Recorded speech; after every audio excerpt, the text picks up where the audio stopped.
বিসমিল্লাহির রহমানির রহিম। আসসালামু আলাইকুম। রাবেয়া কেমিস্ট্রিতে সকল ছাত্রছাত্রীকে আমার প্রাণ ঢালা শুভেচ্ছা এবং সালাম। তো আশা করছি তোমরা সবাই অনেক অনেক ভালো আছো। আজকে আমি কেমিস্ট্রির সপ্তম অধ্যায়ের আমার পার্ট বাই পার্ট আলোচনার চতুর্থ পার্ট আলোচনা করে যাচ্ছি। এর আগে আমি 3টি পার্ট নিয়ে কথা বলেছি। আশা করছি তোমরা সবাই বুঝেছো। যদি না বুঝে থাকো তাহলে আমার আশা করছি আমাকে লিখবে।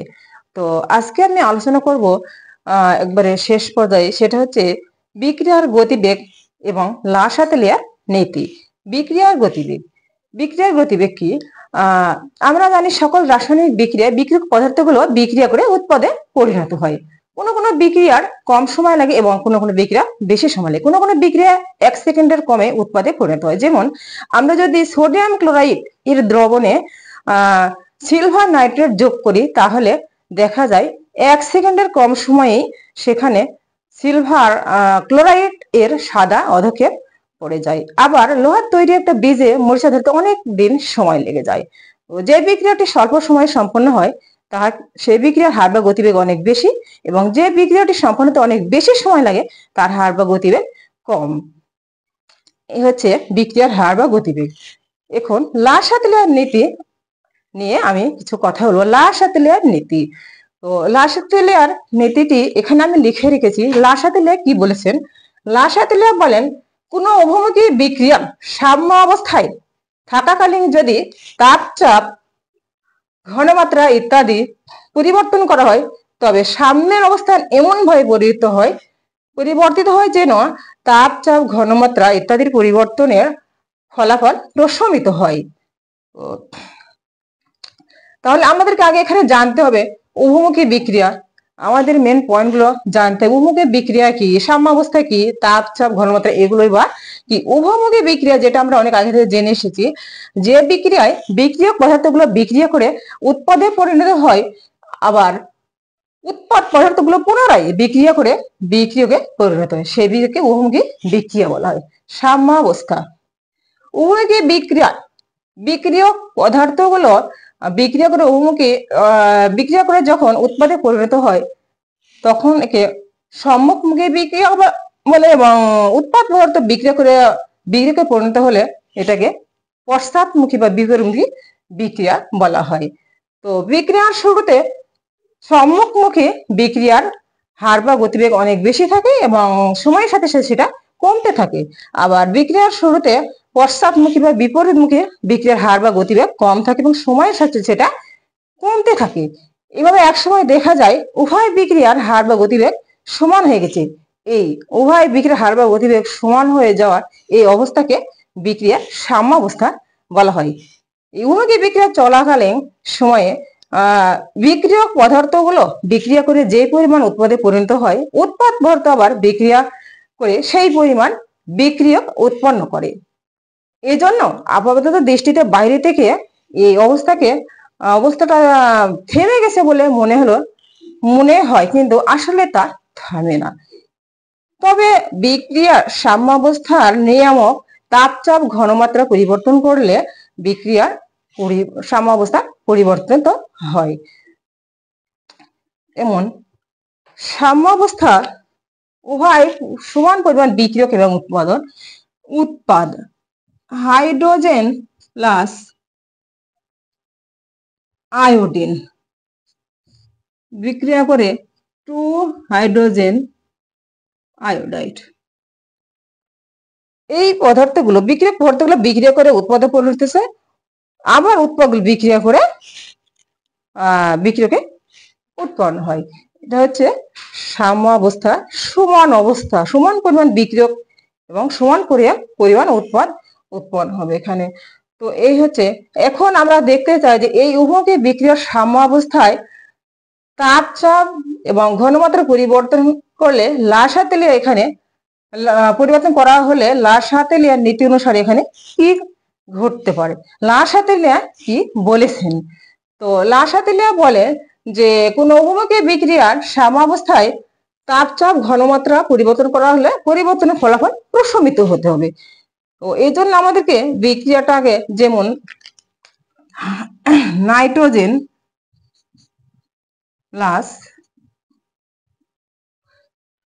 হাইড্রোজেন।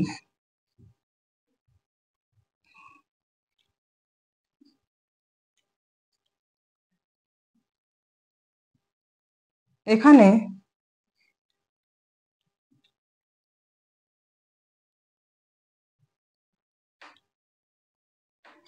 আবার nitrogen plus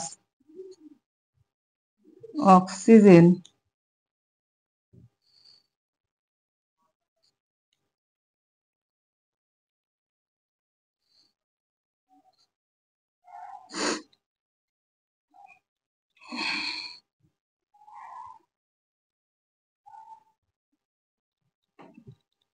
delta S equal to plus 180। এক্ষেত্রে আমাদেরকে বিক্রিয়াটা আগে চিনতে হবে যে বিক্রিয়াটা তাপ উৎপাদী না তাপহারী। তাপ উৎপাদী বিক্রিয়া মানে কি, যে বিক্রিয়ায় তাপ উৎপন্ন হয় সেটা তাপ উৎপাদী বিক্রিয়া, যে বিক্রিয়ায় তাপ শোষিত হয় সেটা তাপ শোষিত বিক্রিয়া। তাপ উৎপাদী বিক্রিয়া কিভাবে চিনবো, যে বিক্রিয়া ডেল্টা এস এর মান মাইনাস বা ডেল্টা এস মান ঋণাত্মক হয়, এখানে আবার যে বিক্রিয়ায় ডেল্টা এস এর মান প্লাস বা ধনাত্মক, এখানে এই বিক্রিয়ায় ডেল্টা এস এর মান -92, অর্থাৎ এটা তাপ উৎপাদী বিক্রিয়ায়। এই বিক্রিয়ায় সম্মুখমুখী অংশটি তাপ উৎপাদী বিক্রিয়া এবং বিপরীত বা পশ্চাৎমুখী অংশটি তাপহারী বা তাপ শোষী বিক্রিয়া। তো এই বিক্রিয়ায় তাপ প্রয়োগ করা হলে কি ঘটবে, লাসা তেলে বলেছেন তাপ প্রয়োগ করা হলে তাপ বৃদ্ধিজনিত ফলাফল প্রশমিত হতে হবে। কিন্তু এই তাপ উৎপাদী অবমুখী বিক্রিয়ার সাম্যাবস্থায় যদি তাপ প্রয়োগ করা হয়, তাহলে যদি সম্মুখমুখী অংশটি বৃদ্ধি পায় তাহলে কি ঘটবে, তাহলে এখানে তাপের পরিমাণ আরো বেশি হবে, মানে আর বেশি তাপ উৎপাদিত হবে এবং ফলাফল প্রশমিত না হয়ে বৃদ্ধি পাবে। কিন্তু এই উভমুখী বিক্রিয়ার সাম্যাবস্থায় তাপ প্রয়োগ করা হলে যদি বিপরীতমুখী বা পশ্চাৎমুখী বিক্রিয়াটি বৃদ্ধি পায়, তাহলে আরো তাপ শোষণ করে তাপ বৃদ্ধিজনিত ফলাফল প্রশমিত করতে পারে। তাহলে আমরা লাসাতেলার নীতি অনুসারে বলতে পারি যে উভমুখী বিক্রিয়ার সাম্যাবস্থায় তাপ প্রয়োগ করা হলে বিপরীতমুখী বিক্রিয়াটি বৃদ্ধি পাবে এবং তাপ শোষণ করবে, অর্থাৎ তাপ শোষিত করে তাপ বৃদ্ধিজনিত ফলাফল প্রশমিত করবে, অর্থাৎ বিক্রিয়াটি ডান থেকে বামে সাম্য করবে। এটা ডান থেকে বামে সাম্য করবে, অর্থাৎ এই অ্যামোনিয়া ভেঙে নাইট্রোজেন এবং হাইড্রোজেন উৎপন্ন করবে। আবার হচ্ছে এই তাপ হারে এটা হচ্ছে তাপ শোষী বিক্রিয়া। এখানে কি ঘটবে, এখানে সম্মুখমুখী বিক্রিয়াটি তাপ শোষী বা তাপহারী বিক্রিয়ায় এবং পশ্চাৎমুখী তাপ উৎপাদী বিক্রিয়ায়। এই বিক্রিয়ায় এই উভমুখী বিক্রিয়ার সাম্যাবস্থায় তাপ প্রয়োগ করা হলে কি ঘটবে, এখানে যদি তাপ প্রয়োগ করা হয় তাহলে এখানে সম্মুখমুখী তাপ উৎপাদী বিক্রিয়াটি বৃদ্ধি পাবে, অর্থাৎ সাম্য এখানে বাম থেকে ডানে যাবে, এখানে নাইট্রোজেন আর অক্সিজেন বিক্রিয়া করে নাইট্রিক অ্যাসিড উৎপন্ন করবে। সাম্য এখানে বিক্রিয়াটি বাম থেকে ডানে যাবে। এই হচ্ছে উভমুখীর বিক্রিয়ার সাম্যাবস্থায় তাপ প্রয়োগ করা হলে আমরা কি ঘটবে সেটা আমরা দেখলাম। তো এখন হচ্ছে তাপের পরে আমাদের আছে চাপ, যে চাপের পরিমাণটা কিভাবে কাজ করবে, কি ঘটবে, তাহলে আমরা এটা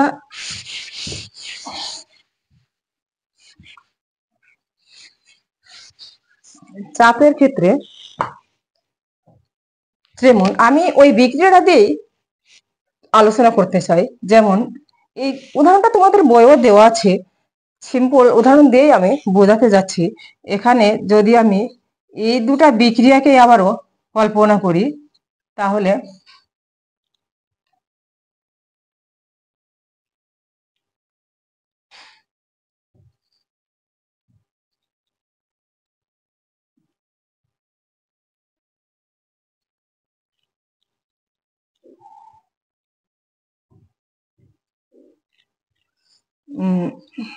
আবার নাইট্রোজেন প্লাস অক্সিজেন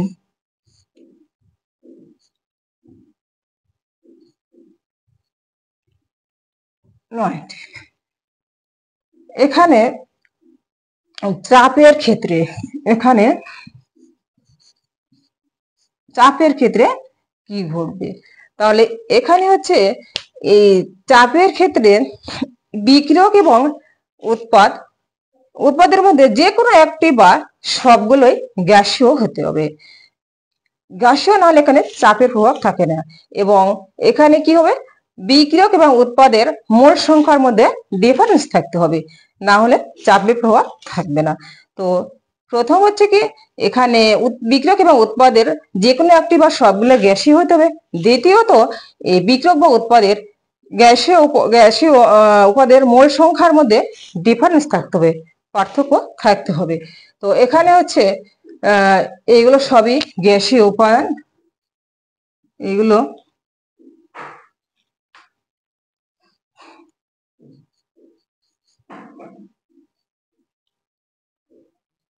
তো মোল সংখ্যার পার্থক্য মানে বিক্রিয়কের মোল সংখ্যা এবং উৎপাদের মোল সংখ্যা পার্থক্য। এখানে সমমুখী বিক্রিয়াটি, যেমন এখানে হচ্ছে বিক্রিয়ক পদার্থ, এখানে নাইট্রোজেন আর হচ্ছে হাইড্রোজেন, এখানে 1 মোল 3 মোল 4 মোল এখানে, আর এখানে 2 মোল। তাহলে এখানে 1 আর 3 4, এখানে হচ্ছে 2।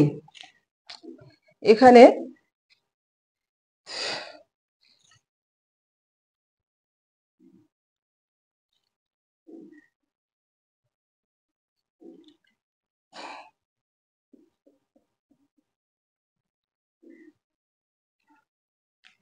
এই বিক্রিয়ায় চাপের প্রভাব থাকবে। এখানে এখানে হচ্ছে গ্যাসীয় উপাদান একই আয়তনের পদার্থের মধ্যে যার মোল সংখ্যা বেশি, সেইখান থেকে হচ্ছে গ্যাসীয় উপাদান কম মোলের দিকে অগ্রসর হবে। কম মোলের দিকে অগ্রসর হবে, অর্থাৎ বিক্রিয়াটি বাম থেকে ড্যানে সাম্য হবে, বাম থেকে ড্যানে সাম্য হবে।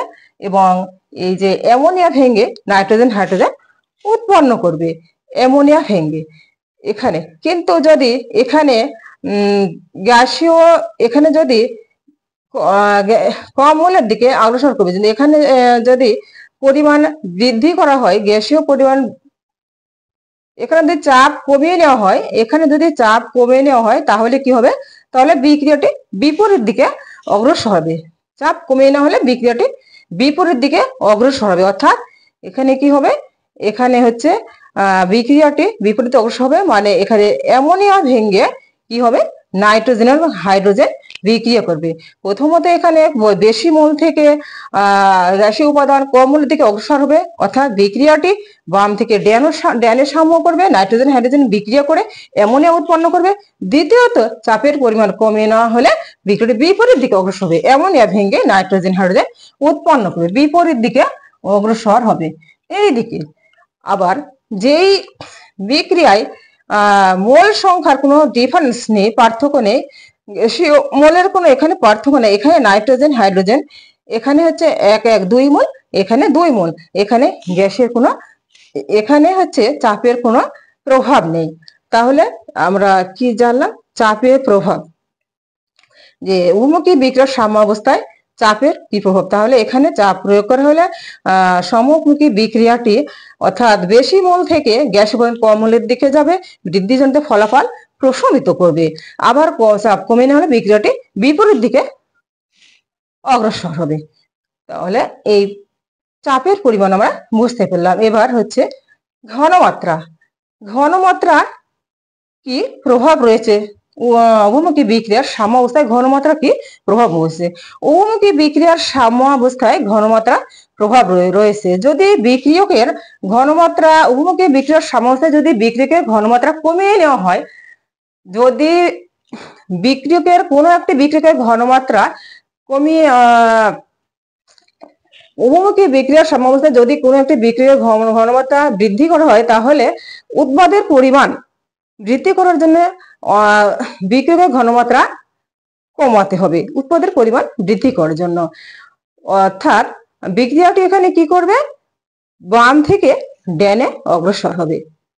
আবার যদি উৎপাদের পরিমাণ কমানো হয়, উৎপাদের ঘনমাত্রা কমানো হয়, তাহলে হ্রাসজনিত ফলাফল প্রশমিত করার জন্য বিক্রিয়াটি বিপরীত দিকে অগ্রসর হবে। এই হচ্ছে ঘনমাত্রার প্রভাব। তাহলে আমরা জানলাম তাপ, চাপ, ঘনমাত্রা কিভাবে উভমুখী বিক্রিয়ার সাম্যাবস্থায় উপর কি প্রভাব ফেলে, এইটা আমরা জানলাম লাসাতিলের নীতি অনুযায়ী। তো আজ এই পর্যন্তই আমার আলোচনা। আশা করছি তোমরা সবাই বুঝতে পেরেছো আমার সংক্ষিপ্ত আলোচনায়। যদি তোমাদের কোথাও কোনো বোঝার সমস্যা, যে কোনো সমস্যা থাকতে পারে, তাহলে তোমরা আমাকে লিখো, তাহলে আমি অনেক অনেক খুশি হবো। কারণ তোমরা যদি আমাকে না লিখো, তাহলে তো আমি বুঝতেই পারবো না তোমাদের বা আমার ভুলটা কোথায়। আমার ভুলটা আমি তোমাকে কিভাবে বুঝাবো, এই জন্য তোমাদের কাছে আমার আন্তরিক রিকোয়েস্ট, তোমরা আমাকে অবশ্যই লিখবে। তো এ পর্যন্তই আজ আমি আমার সংক্ষিপ্ত আলোচনা শেষ করছি। আশা করছি তোমরা সবাই ভালো থাকবে। আসসালামু আলাইকুম।